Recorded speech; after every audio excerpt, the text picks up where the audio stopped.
Kuasa hukum Peggy Setiawan, Tony TM merespons langkah seorang pengacara Rasman Nasution yang bakal melaporkan Hakim Tunggal PN Bandung, Eman Sulaiman yang membebaskan Peggy Setiawan di kasus Vina. Tony mempertanyakan langkah Rasman yang akan melapor Hakim Eman ke KY. Pasalnya Rasman tidak ada hubungan dengan kasus Vina. Terlebih dia juga bukan sebagai pengadu atau teradu dalam sidang pra-peradilan Peggy. Lebih lanjut Tony menilai perilaku Hakim Eman selama persidangan tidak ada yang menyimpang. Bahkan menurut testimoni pemohon dan termohon, Hakim Eman bersikap bijaksana, objektif, tidak tendensi memihak manapun. Terus Pak Rasman, ya, mau mempersoalkan apa, kapasitasnya apa, hubungannya apa, korelasinya apa dengan Pak Eman Sulaiman yang memimpin sidang pra-peradilan. Ya, Bang Rasman mau melaporkan apa? Kalau kemarin di Rakyat Bersuara, ya, di situ katanya mau melaporkan ke Komisi Yudisial. Nah, kalau melaporkan ke Komisi Yudisial ini kewenangannya itu hanya memeriksa kode etik, ya, terkait kode etik, memeriksa perilaku hakim dalam bersidang. Nah, sementara faktanya saat bersidang sebelum putusan itu Pak Hakim Pak Eman Sulaiman itu meminta testimoni setelah ditutup untuk putusan hari Senin.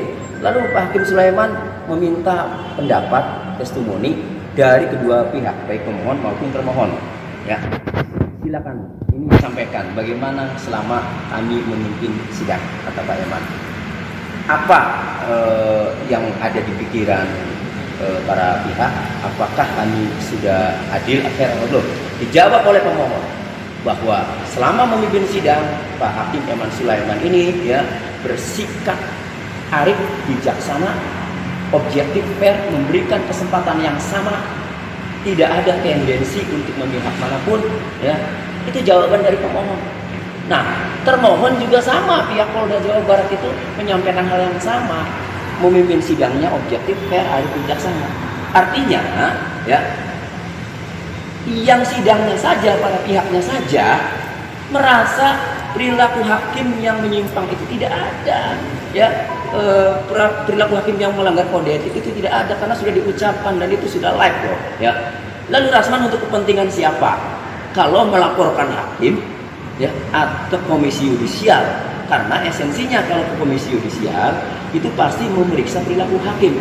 Nah, kalau tidak terima dengan putusannya, silakan lakukan upaya hukum kalau ada hukum yang mengatur.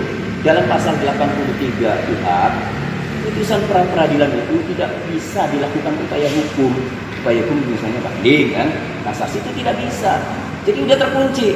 Gitu. Jadi putusannya sudah tidak bisa melaksanakan lagi, ya, kepada Peggy Setiawan untuk kasus Vina ini, ya. Kemudian sudah terkunci juga di dalam pasal 83 KUHP bahwa putusan pra-peradilan itu tidak bisa dilakukan upaya hukum, baik banding maupun kasasi, kan gitu. Itu. Nah, jadi silakan saja Pak Rasman mau menggunakan aturan yang mana kalau mau melaporkan, kan.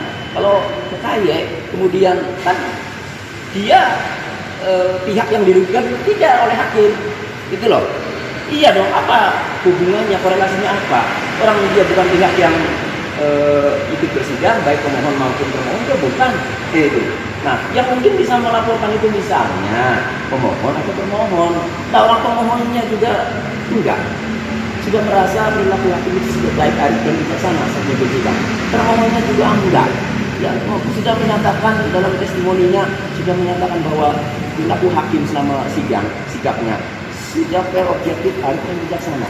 Terus Pak Rasman, ya, mau mempersoalkan apa, kapasitasnya apa, hubungannya apa, korelasinya apa dengan Pak Eman Sulaiman yang memimpin sidang pra-peradilan.